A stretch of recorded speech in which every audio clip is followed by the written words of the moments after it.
Around BVA, Regional Group Advances Braille Flag Program by Gary Schollerman. A photo accompanies this first entry in Around BVA. The photo is highlighted by a lady displaying a framed certificate that is inscribed at the top with the BVA logo. The lady is standing between two of the same gentlemen seen in one of the cover photos that included the same podium, wall pictures, and U.S. flag. All are dressed in formal attire and again wearing masks. The photo's caption states, "Following the Braille flag presentation, Deborah Gilley received BVA Certificate of Appreciation plaque recognizing her outstanding contributions to blinded veterans and their families." The blurb about these presentations begins as follows. On March 28, 1945, a group of approximately 100 blinded war veterans returning from overseas and recuperating at an Avon Old Farms Army Convalescent Hospital began looking to the future and what life might look like for them several years down the road. At that time, things seemed rather bleak as there were no rehabilitative services available through what was then the Veterans Administration. This group set its sights on changing that outlook and created BVA. They approached General Omar Bradley, the recently appointed VA director, with a plan to develop and institute a rehabilitation program designed specifically for blinded veterans. The association formed was chartered by the United States Congress 13 years later and, to this day, is the only veteran service organization aimed solely at supporting and helping blinded veterans. The accomplishments of this organization over the past 76 years have resulted in the creation of 13 blind rehabilitation centers located throughout the United States and Puerto Rico. BVA works hand in hand with the VA to ensure that comprehensive training is available to any veteran who loses vision, regardless of whether the loss is service-connected.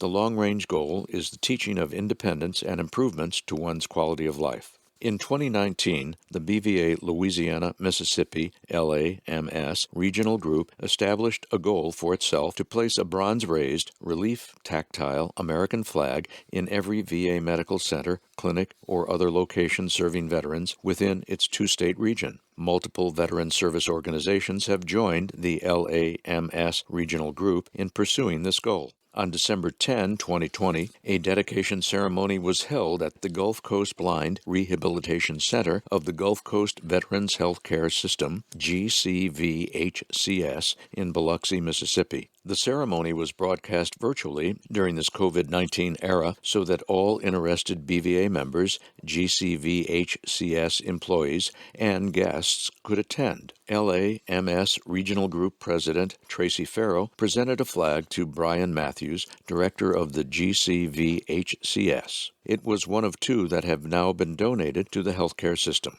One flag is in the main hospital near the primary care area and was donated by the regional group in cooperation with the Eddie Blake VFW Post 3937 of Long Beach, Mississippi, and the Oswald Fayard VFW Post 6731 of D'Iberville, Mississippi. These VFW posts were represented at the ceremony by Ron Oman and Rick Arbogast, respectively. All three organizations, BVA and the two VFW posts, are recognized with a plaque mounted beside the bronze flag. The second bronze flag, donated by the regional group, went to the Gulf Coast BRC for all visually impaired veterans to reflect on what a blind rehabilitation center does and how it positively affects the lives of blinded veterans. The regional group was represented by President Tracy Farrow, Secretary Gary Schollerman, and members Larry Harper and Maury Lunn. The BVA LAMS Regional Group has also donated flags to the New Orleans VA Medical Center, the Alexandria, Louisiana VA Medical Center, the Lafayette VA Community-Based Outpatient Clinic, CBOC, the Jennings, Louisiana Veterans CBOC, and the Alexandria, Virginia Retirement Living Center. At the same formal ceremony,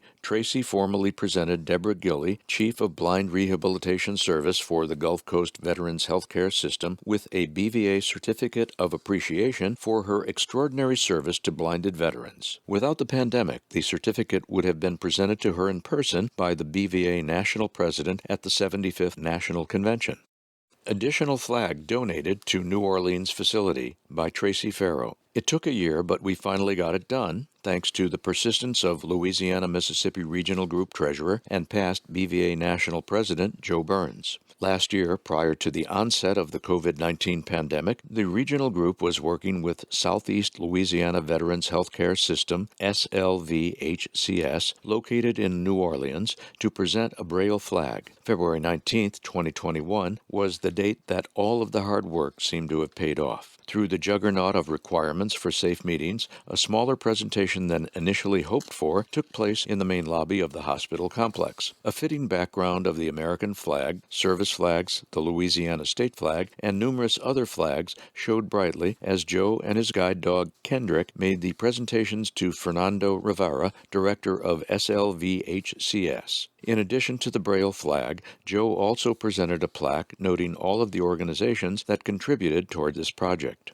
Previously, unbeknownst to Joe and Mr. Rivera, were the mutual friendships they discovered that they had with other VA and BVA personnel. After the two reminisced for a few moments, Joe presented a short history of BVA and its beginnings. He then spoke of the respect and devotion to the veterans both institutions share. Mr. Rivera spoke on his long history with BVA and the pleasure he gained in working with this special group of veterans. He explained how the plaque and flag would not just be hung on a wall somewhere, but would be placed on a mobile display that could be moved throughout the hospital. This would give occupants of all the hospital stations the opportunity to become aware of the donations and introduce the organization to veterans, VA employees, and visitors. Although the numbers of guests had to be limited, honored guests included SLVHCS Chief of Ophthalmology, Dr. Rebecca Metzinger, and VIST Coordinator, Darla Pascal. Representing the regional group were President Tracy Farrow, Secretary Gary Schollerman,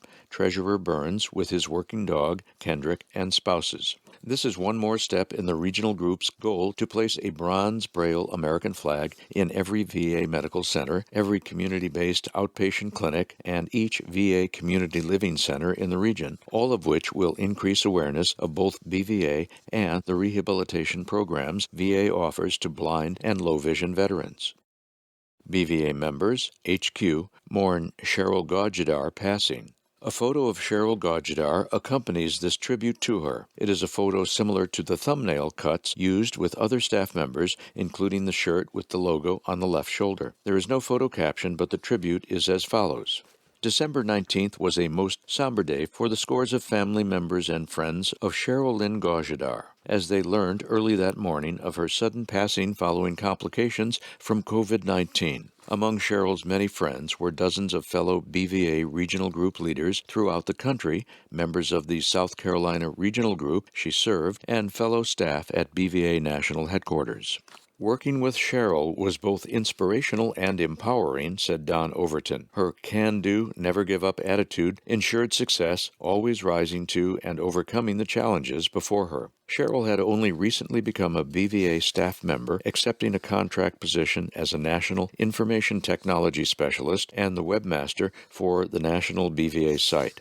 She was a regular national convention attendee, attending as both a delegate and regional group officer. She was president of the South Carolina Regional Group for more than 15 years. She became ill a few days prior to passing as she feverishly worked, quite literally, extended hours at her computer, transforming the BVA site into something attractive to sighted viewers and accessible to the BVA membership. I will forever miss our 3 a.m. strategic meetings and marathon website deliberations, cherishing at the same time the lessons of positivity that she instilled in me, said Don. BVA was blessed to have had Cheryl on loan for so long. She was called home far sooner than we wished, but continues to shine brightly in the hearts and minds of all who knew her. Cheryl was born in Verdun, France. Shortly thereafter, her family moved to South Carolina, where she was educated in the public schools of Horry County and graduated from Conway High School. She joined the U.S. Army following her graduation, where she served proudly as a drill sergeant and logistics officer until her retirement.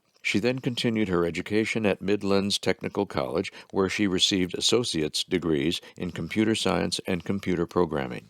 Cheryl worked as a program analyst at the Computer Science Corporation in Blythewood, South Carolina, before forming her own company. As an independent contractor, Cheryl became a vendor for the Columbia, South Carolina healthcare system, proudly teaching many disabled veterans how to use computers as a means of overcoming disabilities. Surviving Cheryl are 3 children, 9 grandchildren, her mother, and 6 siblings. Although she served her country well, Cheryl remained devoted to serving her fellow blinded veterans until her dying day, said Director of District 3, Monica Gilmore. Dog Handler Update.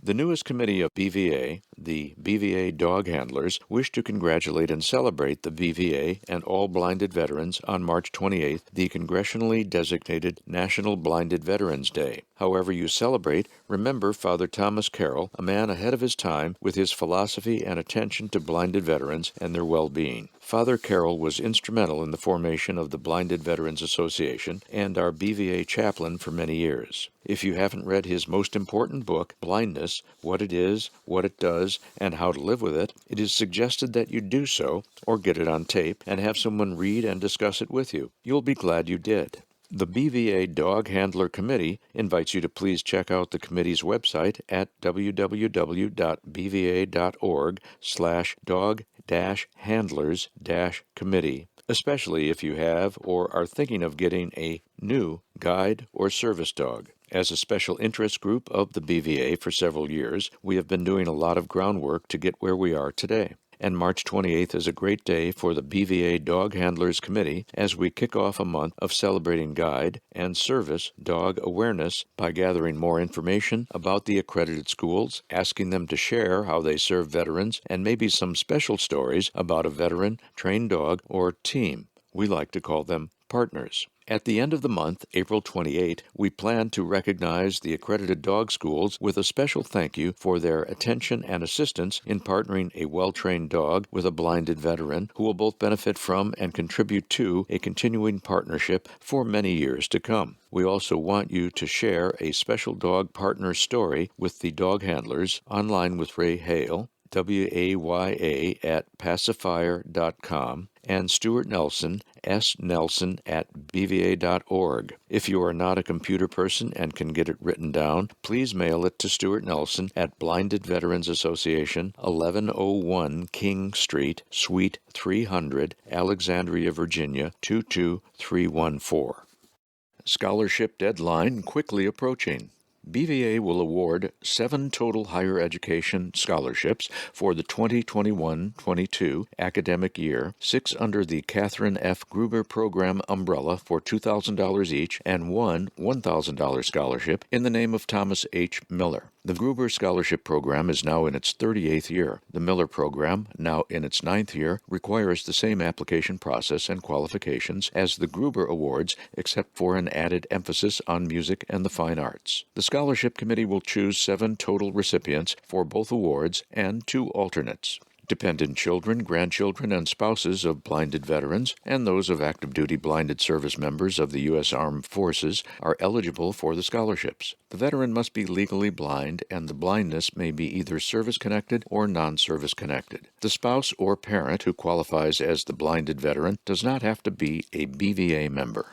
Additionally, to be eligible for one of the scholarships, an applicant must have been accepted for admission or already be enrolled as a full-time student in an accredited institution of higher education or business, secretarial, or vocational training school. The scholarships are intended to defray a student's educational expenses, including tuition, books, and other academic fees. Scholarship payments will be made by BVA directly to the educational institution. Scholarships will be awarded on a most highly qualified basis utilizing the following criteria: answers to questions in the application form, transcripts of high school and/or college records, 3 letters of reference, a 300-word essay on the applicant's lifetime educational career goals and aspirations, and past awards and achievements. Each scholarship is awarded for 1 year only, and the number of scholarships recipients may receive under each program is limited to 4. Applications for the scholarships may be obtained from bva.org or by request via mail to bjones@bva.org or by calling 202-371-8880. To qualify for the 2021-22 academic year, applicants must send completed applications and supporting materials so that they arrive at BVA National Headquarters by Friday, April 16, 2021. Due to time constraints related to processing the applications for the Scholarship Committee's review, applications arriving after the deadline will not be accepted. Incomplete applications will not be submitted to the Scholarship Committee. It is the responsibility of the applicant to ensure a complete application. For more information, please contact Administrative Director Bridget Jones at 202-371-8880, extension 330.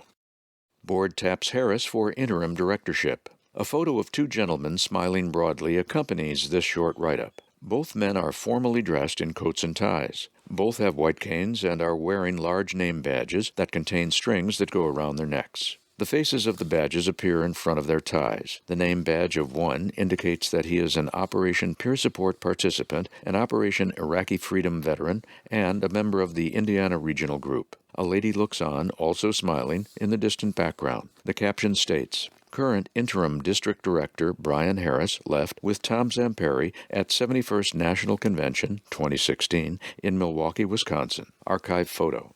The entry begins. Brian Harris, Vice President of the Illinois Regional Group, was named Interim Director of District 2 on December 2 following the resignation of Tim Hornick. He will complete Tim's term of office, which began in 2018 and will end this summer. Brian is an 8-year veteran of the U.S. Army with 3 deployments. He was first stationed in Bosnia and later participated in Operation Bright Star in Egypt and Operation Iraqi Freedom before being medically retired as a corporal in 2005 as a result of a severe stroke. He began losing his vision in 2006 and was diagnosed with optic neuritis. He attended the Central Blind Rehabilitation Center at Hines in the summer of 2008. In addition to his regional group responsibilities, Brian has recently served on the Operation Peer Support Committee.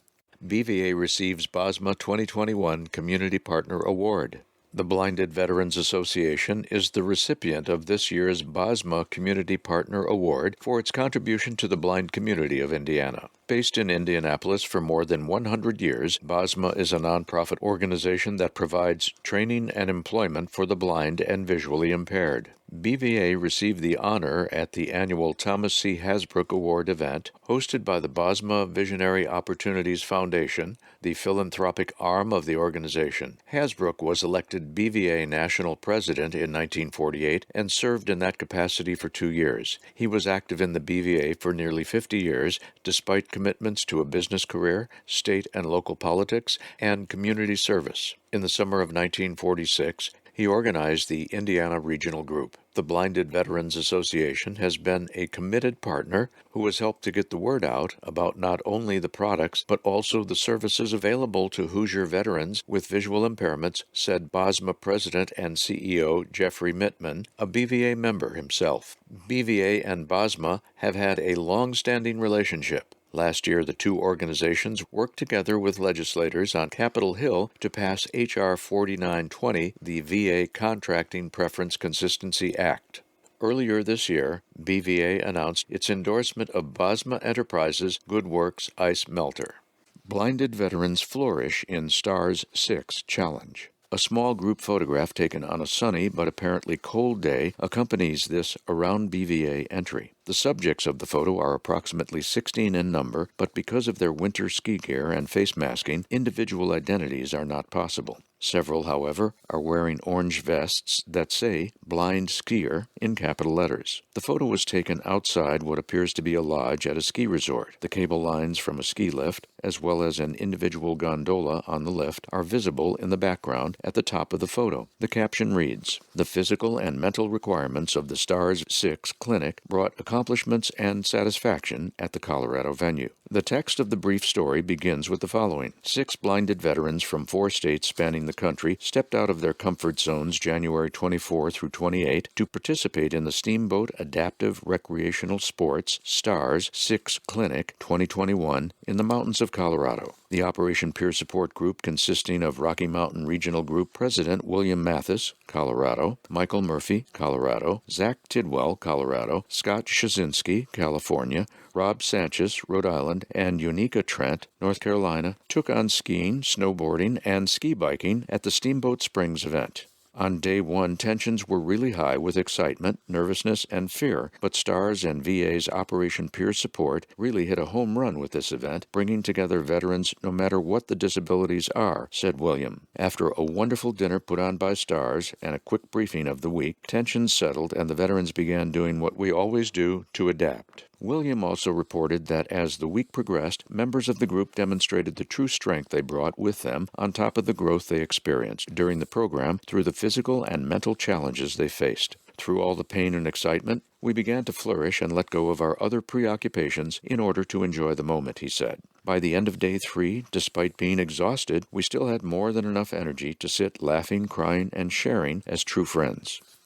Southeast Texas Chapter secures proclamations. In early 2020, BVA regional groups across the country were busy requesting proclamations of their respective states and local municipalities honoring Blinded Veterans Day on the upcoming March 28, marking the 75th anniversary of the founding of the organization. Because of the onset of COVID-19 and the subsequent closings of government offices, formal presentations of the proclamations and other recognitions were canceled. In many cases, proclamations were mailed or perhaps never received.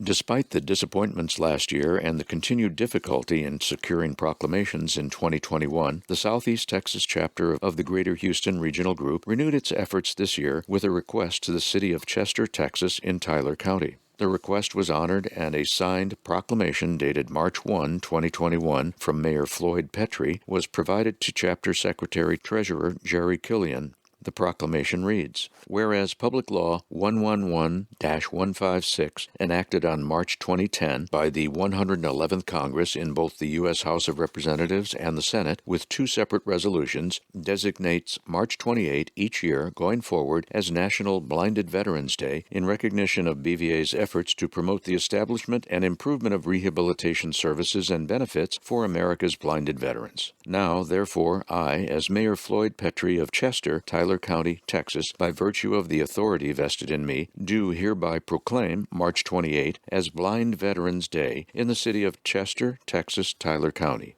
The chapter also received a similar proclamation from the city and county of West Orange in early March. Georgia RG highlights World War II veteran. The Georgia Regional Group has also proudly submitted information on a World War II veteran within its ranks, the oldest member of the Regional Group family. Gerald L. McNutt, 94, has been legally blind for the past 8 years. He was drafted into the Army at age 18 on April 7, 1945, just as the war ended, and what would be, coincidentally, 10 days after the founding of the Blinded Veterans Association. Gerald trained as an infantryman at Camp Gordon, Georgia, near Augusta. His infantry training focused on Japanese warfare. In February 1946, Gerald was sent to Camp Reese in Busan, Korea. The camp was an abandoned Japanese camp, and General Douglas MacArthur sent U.S. troops to gather up all Japanese soldiers and ship them back to Japan to liberate the Korean people. While stationed at Camp Reese, Gerald earned the Browning Automatic Rifle Badge. He also earned his GED, General Equivalency Diploma, and learned to speak 2 languages, Korean and Japanese. He returned to the United States on December 12, 1946. After his discharge, Gerald earned a Bachelor of Arts degree and 2 master's degrees, along with 3 years of special training, qualifying him to teach at the graduate level in Theo Ministries, which he did for 55 years. He also served as a chaplain at the Tuskegee, Alabama VA Medical Center from 1978 to 2005. Gerald moved to Georgia in 2015 to be with his daughter, Linda Jones, as his caregiver. He has 3 children, 6 grandchildren, and 7 great-grandchildren. He is the youngest of 10 children, consisting of 7 boys and 3 girls. All of his brothers served during World War II.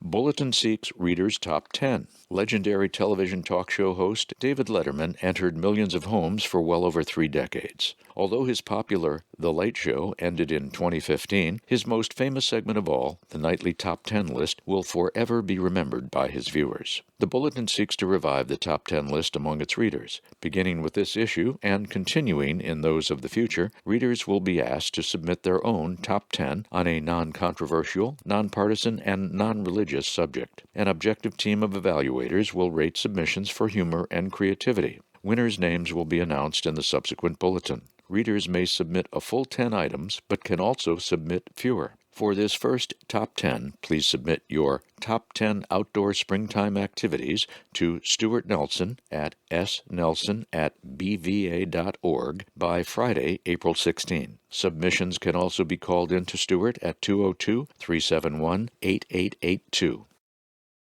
Prophetic Words 75 Years Ago. The BVA Bulletin of November 1946, at the time a monthly publication, reprinted a commendation to the 18-month-old Blinded Veterans Association from the Pennsylvania Association for the Blind. The salute, which also included a statement about BVA's future, was originally published in the Pennsylvania organization's magazine, The Seer. The comments in the September 1946 issue of The Seer referred first to a listing of the Blinded Veterans Association's aims and objectives presented by Ray Fry at BVA's first national convention. Fry was BVA's first national president and a native Pennsylvanian. The short blurb in The Seer is headlined, "The Seer Sees," and reads as follows. The Seer sees in Lieutenant Fry's statement of the aims and objectives of the Blinded Veterans Association a sincere, direct exposition of that honored group of World War II veterans' future ambitions in their own behalf. The Seer has nothing but admiration for this group of men who gave so much in defense of their country, our country. May this fine organization of blinded veterans enjoy a long, prosperous future and warrant the same measure of devotion and approbation 10 years, yes, 50 years from now. If each member serves his country in civilian life as well as he did in the service, the future of the BVA is assured.